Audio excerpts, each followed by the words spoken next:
में हिस्ट्री के बारे में नहीं पता, उनको ये पता होना चाहिए कि 80s में ज़ियाउल हक ने पैसे लिए थे, जो पाकिस्तान का चीफ ऑफ आर्मी स्टाफ भी था, प्रेसिडेंट भी था। CIA से millions and hundreds and millions of dollars लिए थे, हथियार डाले थे अफगानिस्तान के अंदर, स्टिंगर मिसाइल्स डाली थी, जिसको कि रशियन फौजी तो परेशान उससे हुए, लेकिन उस चीज ने क्या करा कि इतना ज्यादा ड्रग का कल्चर वहां पे शुरू कर दिया, इतना ज्यादा वेपन्स का कल्चर वहां पे शुरू कर दिया कि पाकिस्तान एक, जिसको कहते हैं कि जो एक अमन का गहवारा हुआ करता था एक जमाने में, केम अ बैटलफील्ड, और वो बैटलफील्ड पाकिस्तान में शिफ्ट हो गई। अब जो आप बात कर रहे हैं सब उज्बेकिस्तान की, और अशरफ गनी एक तरफ और इमरान खान एक तरफ, जयशंकर साहब बैठ के देख रहे हैं पूरा, उसमें तो सब साफ सीधी ये बात है कि अफगानिस्तान को पता है, क्योंकि बगल में है ना, पाकिस्तान दुनिया भर से झूठ बोल सकता है, हमसे आपसे झूठ बोल सकता है, लेकिन अफगानों से झूठ नहीं बोल सकता। इनकी रिश्तेदारी है ना दायमा, इनको है कि कौन से सेफ हाउसेज और कौन क्या है इनका। देखिए ना, ये मैंने ट्वीट भी करा था, ये जो 9/11 हुआ था, इन लोगों ने क्या करा ना, इन लोगों ने तालिबान को भी धोखा दिया सर। ऐसी बात नहीं है कि पाकिस्तान ने सिर्फ अफगानिस्तान की सरकार को धोखा दिया है, चाइनीज को धोखा दिया, अमेरिकन को धोखा दिया है, इन लोगों ने तालिबान को भी धोखा दिया है। जो तालिबान का एम्बेसडर था, तालिबान का जो एम्बेसडर था सर 9/11 के बाद, अच्छा आपको पता है, ये सभी को पता है कि पाकिस्तान ने रिकॉग्नाइज कर रखा था तालिबान को कि हम आपको रिकॉग्नाइज करते हैं, तो उनका सफीर था, उनका प्रॉपर एम्बेसडर था, उनका एम्बेसी था इस्लामाबाद में, उसके अंदर घुस के सर उसको उठा लिया और उसको अमेरिकन को सौंप दिया, मुल्ला बरादर को बाद में उन्होंने 8 साल जेल में रखा सर, फिर उसको उन्होंने कतर भेजा था वो as the head of the delegation and all that. So Pakistan का जो किरदार रहा है वो बहुत बदसूरत किस्म का किरदार रहा है, और ये एक ना एक दिन तो होना था। ये कहीं और हो गया, किसी और मुल्क में हो गया तो अलहदा बात है, लेकिन ये तो होना था सर, ये होना था। आप देखिए उसकी सफीर की बेटी को मारा पीटा उसके साथ ना, इन्होंने जोर आजमाइश करी, और भी ऐसी इन्होंने कई सारी चीजें करी हैं। और nobody actually, even the Chinese, आपने एक बात नोट करी है ताहिर साहब, even the Chinese don't trust the Pakistanis. जब पाकिस्तानीज ने बोला कि हम, पहले उन्होंने बोला एसी का पाइप फट गया इसलिए 12-13 लोग मर गए, थोड़े समय के बाद उन्होंने बोला कि नहीं साहब ये तो शायद ब्लास्ट था, क्योंकि चाइनीज कहने लगे ब्लास्ट है। अब चाइनीज ने क्या करा है सर, कि चाइनीज ने साफ सीधी एक बात बता दी है कि we are sending a team of 15 people, हम अपने एक्सपर्ट्स भेज रहे हैं, तुम्हें हम ट्रस्ट नहीं करते। तो आप समझ लीजिए, इनको अफगान ट्रस्ट नहीं करते सर, पाकिस्तानियों को, इनको अमेरिकन ट्रस्ट नहीं करते, इनको सर चाइनीज ट्रस्ट नहीं करते, इंडियंस तो बिल्कुल नहीं करते, तो कौन ट्रस्ट करता है सर इनको? कोई ट्रस्ट नहीं करता।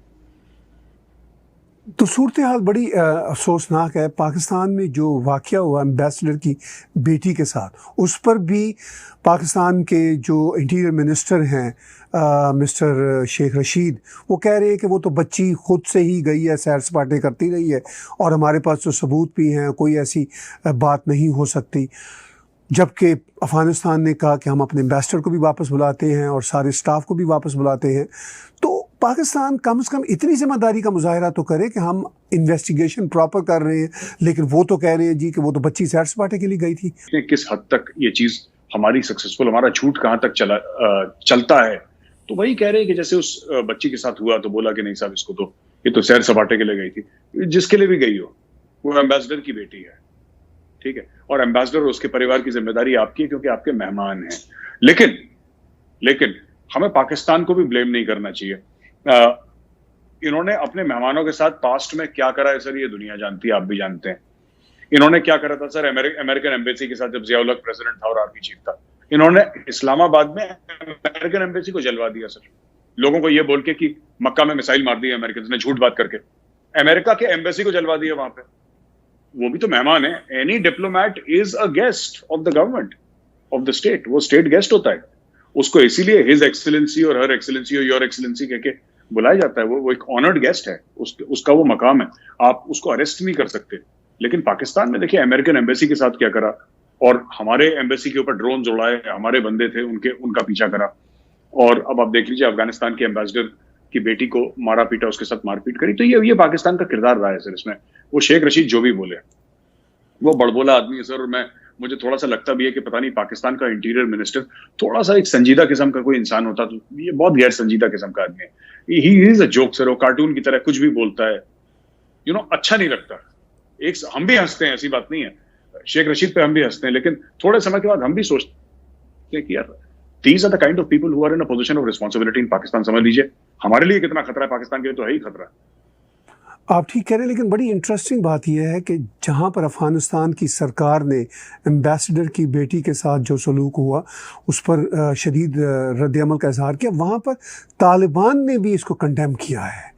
और तालिबान का जो इस वक्त का जो जेस्चर है वो थोड़ा डिफरेंट है, अगरचे आइडियोलॉजी उनकी एक ही है। मैं इस बात को जोड़ना चाहता हूँ कि कंडेमनेशन उनकी भी आ रही है, और इसका क्या मतलब आप लेते हैं? देखिए साहब, इसका साफ सीधा मतलब है कि जो पाकिस्तानियों ने सोचा था कि तालिबान बड़े भंगड़े डाल रहे थे सर ये बीच में पाकिस्तानी एस्टेब्लिशमेंट की, अब तो इंडिया की $3 बिलियन की इन्वेस्टमेंट डूब जाएगी, और ये सब आपने भी सुना होगा, ये सब जो बातें करते थे। इनको ये बात समझ में नहीं आती कि फॉरेन रिलेशंस ऐसे काम नहीं करते। आज की तारीख में अफगानिस्तान को भी पता है सर, अफगानिस्तान में जो कमिटेड तालिबान का कार्डर है वो करीब 70-75 हजार है। ठीक है सर, 70-75 हजार का उनका टोटल तालिबान है, और वहां पे जो अफगान फौज है वो 3.5 लाख से ऊपर है आर्म्ड। ठीक है सर, तो आप समझ लीजिए 4-5 गुना बड़ी अफगान फोर्स है, और अमेरिकन उसको सपोर्ट कर रहे हैं, हर किस्म से उनका सपोर्ट है, वेस्टर्न पावर्स उनको सपोर्ट कर रहे हैं। क्या पाकिस्तान को एक्चुअली लगता है कि तालिबान पूरे अफगानिस्तान पे कब्जा कर लेगी? ऐसा हो नहीं सकता सर। इट्स नॉट, आप the numbers don't add up, the numbers don't add up. आप जो मर्जी कह लीजिए तालिबान ये है वो है, तो इनको वैसे ही लोगों को करके। तो अब क्या है कि जो तालिबान कंडेम कर रहा है ना, तालिबान ने तो साफ सीधी एक बात बता दी है पाकिस्तान को कि we will not take dictation from Islamabad. ये उन्होंने ऑन रिकॉर्ड बोला है, on the record they have been saying that we will not take dictation from Islamabad. दूसरी चीज बड़ी इंपॉर्टेंट ये है कि तालिबान ने पिछले 20 साल में दुनिया देख ली है। ठीक है सर, वो माइंडसेट उनका वही जंगलियों वाला है, उसमें कोई वो नहीं है कि वो तालिबान अब शरीफ हो गए, लेकिन उनको दुनिया कैसे चलती है वो समझ में आने लगा है। जो 20 साल ये लोग कतर में और दुबई में इन्होंने मुजाहरे करे, मीटिंग्स करी और गैदरिंग्स करी हैं पूरी की पूरी, तालिबान ने लोगों से मिले हैं। देखिए साहब, जयशंकर साहब से भी मिले हैं। हाँ, हमें तो मीडिया ने जो बोला वो हमने मान लिया कि जयशंकर साहब से मिले हैं, NSA अजीब डोवाल साहब से मिले हैं, एजेंसी से मिले हैं, अमेरिकन से मिले हैं, अरबों से मिले हैं, ये सबसे मिले हैं सर पूरे। और इनको अब मुझे ऐसा लगता है सर, मेरा पर्सनल तर्जिया ये है ताहिर साहब कि मुझे लगता है कि तालिबान की जो टॉप लीडरशिप है, कहीं ना कहीं उनको ये एहसास है कि अब उनको पाकिस्तान की जरूरत नहीं है। They realize that they don't need Pakistan, because Pakistan is a liability even for the Taliban. तो जो पाकिस्तान अपनी स्ट्रैटेजी ये बोलता रहता है कि स्ट्रेटेजिक है, बड़ा स्ट्रेटेजिक है, तो मुझे लगता है कि ये प्रॉब्लम है पाकिस्तान के लिए।